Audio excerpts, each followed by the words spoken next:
Բարև Հայր ջան, ինչև պեկի թերի պատասխանը փորձեցինք մարսել, թե ոնց կարա պետական մարմին հանդիսացող կառույցը տենց անհաջող ու ամոթալի ձևով շրջանցի իրան ուղղված ազգային զգայունության կոնկրետ հարցերը, ստացանք նաև առողջապահության նախարարության պատասխանը, որը նմանա ավելի շատ ոչ թե ինչ-որ պետության նախարարության պատասխանի, այլ ոնց որ Ուգանդայի մանկական անհաջող պոլիկլինիկային հերվից 10 տարի նայած միած սուդանցի տատիի նամակը լինի։ Հիմա մենք ծանոթացեք սրանց պատասխան կոչվածին ու շարունակենք։ Հարգելի Լույսի բանակ ռազմահայրենասիրական բարեգործական ՀԿ։ Կից ներկայացնում ենք ՀՀ առողջապահության նախարարության կողմից ձեզ հասցեագրված փաստաթղթի կամ փաստաթղթերի էլեկտրոնային տարբերակը կամ տարբերակները։ Հարգանքով ՀՀ առողջապահության նախարարություն։ Հիշեցում. Փաստաթուղթը, փաստաթղթերը էլեկտրոնային եղանակով ձեր էլ-փոստին է ուղարկվել համաձայն ձեր եւ ՀՀ առողջապահության նախարարության միջև պայմանավորվածության։ Տեղեկացնում ենք, որ կից փաստաթղթի կամ փաստաթղթերի թղթային տարբերակը կամ տարբերակները չեն առաքվելու։ Լույսի բանակ ռազմահայրենասիրական բարեգործական հասարակական կազմակերպության նախագահ պարոն Կարեն Արայանին։ Հարգելի պարոն Արայան, ի պատասխան առողջապահության նախարարությանն ուղղված ձեր 18-12-2025 թվականի եւ 19-12-2025 թվականի դիմումների հայտնում եմ, որ դիմումներում բարձրացված հարցադրումների վերաբերյալ տեղեկատվություն առողջապահության նախարարությունում առկա չէ։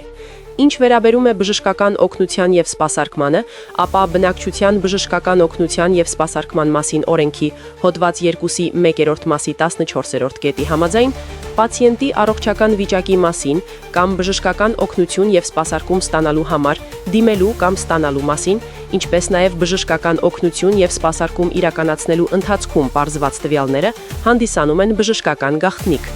Նշյալ օրենքի հոդված 11-ի 3-րդ կետի համաձայն բժշկական գաղտնիք համարվող տվյալները կարող են փոխանցվել միայն պացիենտի կամ նրա օրինական ներկայացուցչի համաձայնությամբ, բացառությամբ օրենքով ուղղակիորեն նախատեսված դեպքերի։ Միաժամանակ տեղեկացնում եմ, որ Անը Սուրբ Գրիգոր Լուսավորիչ բժշկական կենտրոն Փակ բաժնետիրական ընկերության տնօրենը դեպքի կապակցությամբ ներկայացրել է իր մեկնաբանությունները, որոնք հասանելի են հետևյալ հղումներով։ Հարգանքով բժշկական օգնության քաղաքականության վարչության պետ Քնար Ղոնյան։ Ասենք այն տիպի անճար են սրանք, որ իրանց պատասխանի մեջ ներառել են այն Գրիգոր Լուսավորիչ բժշկական կենտրոնի տնօրեն, ինչ էր անունը, Նարեկ Զեյնալյան։ Այդ Նարեկ Զեյնալյանի Facebook-յան գրառման հղումը, ասում են հենա ինքը անդրադարձել է։ Արա դուք կարող եք լավ չեք։ Այդ ինչ պատասխան եք տալի արա։ Փաստորեն Facebook-յան գրառումը ավելի պաշտոնական է ու հավաստի, քան դուք ձեր նախարարություն եղածալով կարաք ձեզ թույլ տաք։ Լավ դուք լրիվ եք գժվերը, ես չեմ հասկանում։ Ու տալիս եք ինձ այն հղումը, որտեղ այդ Նարեկը հայրենասեր բառը չայկերտներում է գրում ու իր անձնական մտքի անհեթեթությունն է հանրայնացնում, չէ լուրջ այդ տիպի իջել եք արդեն։ Կամ մի գրամ ֆայմ չունեք, որ եթե հարցը հասել է նրան, որ ձեզ ենք հարցում ուղարկում, ուրեմն ձեր այդ Նարեկի գրած պրիմիտիվ փաստարկը գիտենք, չէ՞, այն որ ասում է հիվանդ են տեղափոխել իր հիվանդանոց։ Ասենք ըստ ձեզ, մենք չգիտենք ինչ ա եղել, բա ինչի հիման վրա են կարա ձեզ հարցադրում ուղարկել։ Բա այդքանը գիտենք, չէ՞, որ դրա հիման վրա էլ ճշտումներ են անում։ Այդպես լավ չէր, մի հատ էլ այդ ավտոյի վիդեոն ուղարկեիք, իբր նորություն եք ասում, այնքան որ էլի յանի պատասխան եք տալի։ Նույն որ այսքանով արդեն ձեր այդ ամեն ինչ պարզ է, ձեր մասով մի քիչ հետո։ Բայց հիմա Հայր ջան, ես դիմում եմ ձեզ, ես պարտավոր եմ ձեզ իրազեկել պետական կարևորության մի հարց։ Առողջապահության բուդկեն հայտարարում է, որ իր մոտ որևէ տեղեկություն առկա չի, իսկ մնացած հարցերի մասով հղում անում բժշկական գաղտնիքին ու առաջարկում է ծանոթանալ Facebook-ում հրապարակված գրառմանը, էսի վտանգավոր աբսուրդ է։ Ու ես պարտավոր եմ հիմա հստակ ասել, այս պատասխանը չի համապատասխանում պետական մարմնի լիազորություններին, պարտականություններին ու պատասխանատվության մակարդակին։ Ես չեմ հարցրել հիվանդի անուն ազգանունը, ես չեմ հարցրել բժշկական ախտորոշումը,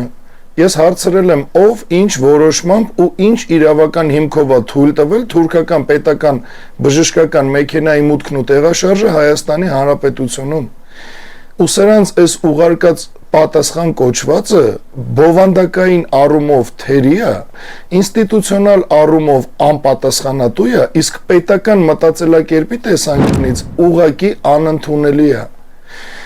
Աչա դուք հասկանում եք, առողջապահության նախարարություն կոչվածը հայտարարում է, որ իր մոտ որևէ տեղեկություն առկա չի, մինչդեռ հարցը վերաբերվում է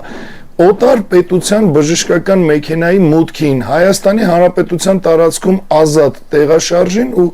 հիվանդի ընդունմանը Հայաստանի Հանրապետության բժշկական կենտրոնում։ Այս նշանակում է 3 հնարավոր տարբերակ, որոնցից յուրաքանչյուրը պետական ձախողում է։ Կամ նախարարությունը չի վերահսկում ոլորտը, կամ տեղեկատվությունը կա, բայց չի տրամադրվում, կամ էլ տեղի է ունեցել կազմակերպված շրջանցում պետական համակարգից դուրս, այսինքն մեծ գումարներով Հայաստան կարա ներմուծված լինի, էլ թմրամիջոց, էլ կեղծ անձնագրեր, էլ ազգային անվտանգությանը սպառնացող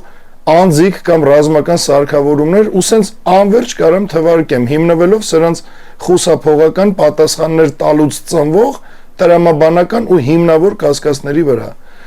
Ու քանի որ առողջապահության նախարարություն կոչվածը հանդիսանալով պետական մարմին չունի տեղեկատվություն ու հղումները տալիս է Նարեկ Զեյնալյանին, ուրեմն ինչ գիտի Նարեկը, ուրեմն այսուհետ Լույսի բանակը պարտավոր է ազգային անվտանգության ծառայությանը ու Հայաստանի Հանրապետության ներքին գործերի նախարարությանը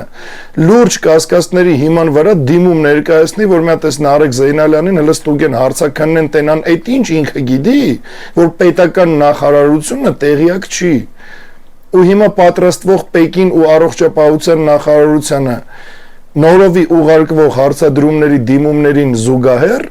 կներկայացվի նաև ազգային անվտանգության ծառայությանը ու Հայաստանի ներքին գործերի նախարարությանը հայտ դիմում,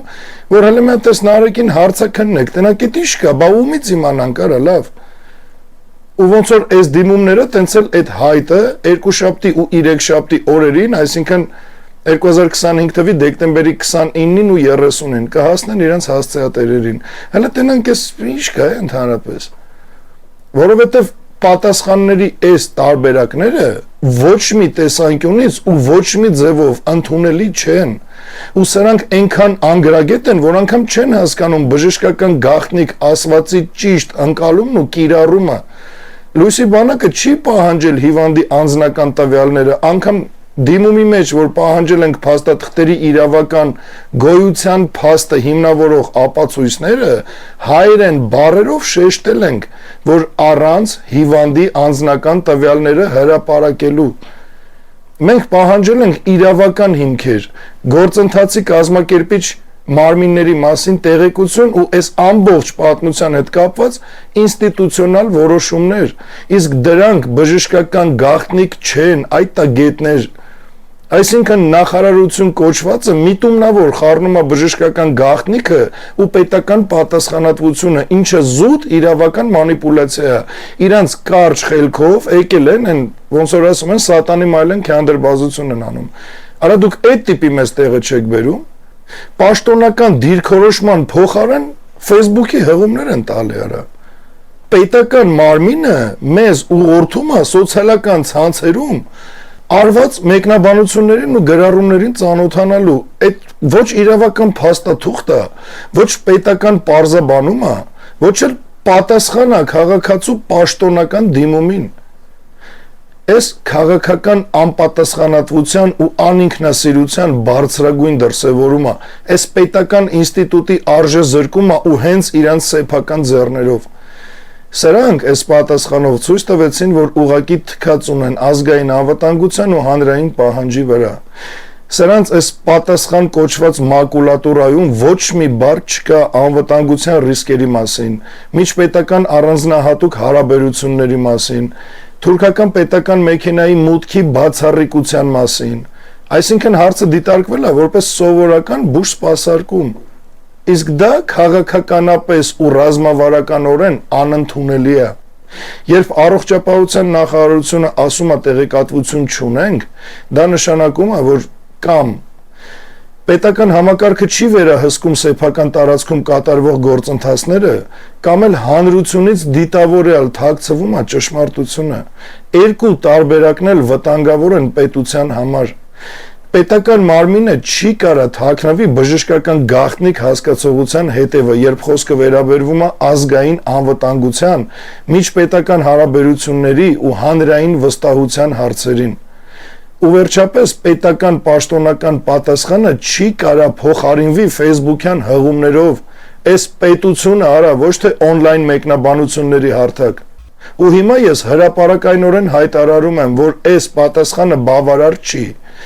Ես պահանջում եմ, որ համապատասխան մարմինները առաջի հերթին ՊԵԿ-ը ու անվտանգության համակարգը հանրությանը ներկայացնեն փաստերը, որոշումները ու պատասխանատուներին։ Հայ ժողովուրդը իրավունք ունի իմանալու ինչա տեղի ունենում իր պետության տարածքում, էսի ձեր սեփական դուքյանը չի արա, որ ինչ ուզեք անեք ու հանրային ուղղված հարցերին էլ տակ Facebook-յան հղումներով պատասխան։ Դուք նախարարություն եք, թե բիսեդկա արա։ Գժվել կարելի է ու գժվել ոչ թե սրանց էս աստիճան անգրագետ ու անպատասխանատու լինելու, սրանք տենց էլ կան, էդի գիտենք, էս էլ հերթական անգամ ապացուցեցին, այլ մարդ կարա գժվի ժողովրդի ապուշացած ու հանդուրժող կարգավիճակից, որտեվ եթե հիմա ասեմ, կա հստակ պահանջ, սրանց բոլորին իրենց պաշտոններից ռադ անելու ու դուրս գանք, մի 50 հոգի դուրս գա, թե չէ, էլ չեմ ասում են մեր վրա հաչացող լրփի ծնունդների մասին, որ մի անգամից կհիշեն, որ իրանց մամաներին ալիմենտ չեմ մուծում ու իրանց հայրություն չճանաչելուս համար կսկսեն վրներս աշխարհի շարնանել ու մարդկանց վանել մեզանից, որ չմիանան։ Այն բլոգերիկներ, եսիմինչ խմբագիրիկներ ու տարբեր կարգավիճակի ֆալոսավոզներ, որոնց քաղաքական պապաները, որ անդիմադիր են խաղում, ոնց տենում եք ես հարցում էլ լեզուները քամագները մցրած ծպտուները դուրս չի գալի։ Ու ինչ անումա մենակ լույսի բանակը, ցույց տվեք մի հատ անդիմադիր կոչվածի, որ այս հարցով զբաղվում է, չկա։ Հիմա ինքներդ ձեր համար արձանագրեք ով է միակ անդիմությունն ու այն միակը, ով ոչ թե աթոռի կռիվ է անում կամ դիվիդենդ հավաքում, այլ ազգային անվտանգությանը վերաբերող ցանկացած հարցի հետևից գնում է մինչև վերջ։ Դե գտեք մեկին ու համեմատեք մեր հետ։ Ու հիմա ոնց որ ՊԵԿ-ին, տենց էլ առողջապահության բուդկին նորից կուղարկվեն հարցադրումներով դիմումներ ու այս անգամ արդեն շեշտադրելով, որ բոլորը չեն արա ձերպես հարթ մտածում ու ի տարբերություն ձեզ կոնկրետ լույսի բանակը գիտի, թե ինչ է նշանակում պետական մարմին, ինչ է նշանակում պետական մարմնի լիազորություն ու պարտականություն ու ինչ է նշանակում նախարարություն ու ազգային անվտանգություն հասկացողությունները։ Ու ես, որպես պետական մտածողություն ունեցող քաղաքական, պետական ու ռազմահայրենասիրական գործիչ, այս հարցը չեմ թողելու փակված, որովհետև պետությունը ուժեղ է այնքան, ինչքան որ թափանցիկ է իր ժողովրդի հետ։ Եթե պետությունը այսօրվա ներկայացնող մարմինները այնքան տգետ ու անպատասխանատու են, որ այդքանը չեն հասկանում, ապա մենք բոլորին էլ լավ դաս կտանք։ Նման փնթի աշխատողներին դաս տալու մեր փորձը հարուստ է։ Նենց որ քանի շատ հուներիցս դուրս չեմ եկել, այսքանով եզրափակվենք ու սպասենք հələ ԱԱԾ-ի պատասխանին ու հուսանք, որ ԱԱԾ-ն էլ չի ասի, որ ոչ տեսել ենք, ոչ լսել ենք, ոչ էլ մի բանից տեղյակ ենք։ Իսկ ՊԵԿ-ի ու առողջապահության նախարարության նոր դիմումները արդեն կազմվում են ու երկուշաբթի նորից կուղարկվեն դրանց։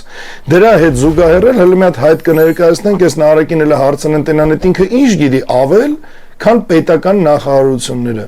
Այսքանը հայ ազգստող օրհնվի իմաստությամբ։